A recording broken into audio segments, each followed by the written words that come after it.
مسؤول وزارة الصحة في فلسطين بيقول إن عدد الضحايا اليوم 31 أكتوبر أضعاف عدد ضحايا مستشفى المعمداني اللي هي المذبحة اللي هيشهد عليها التاريخ. صوتنا وصل لحكوماتنا وعندنا ثقة في ربنا ثم في حكوماتنا إن هي فقط صبرة، وأكيد للصبر حدود، أنا متأكد.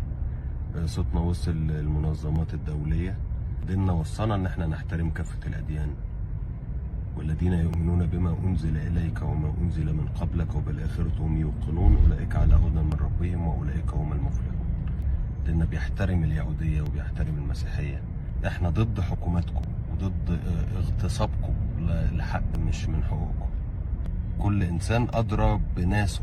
أنا بقول لكم غضب حكوماتنا أو صبر حكوماتنا أو صبر شعوبنا، عدد سكانكم كله أصغر من أصغر محافظة في أي دولة عربية، فأنتوا مش حمل الغضب العربي القادم.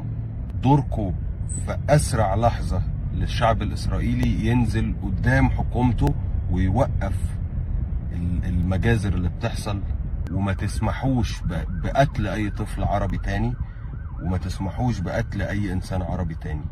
قد أعذر من أنذر.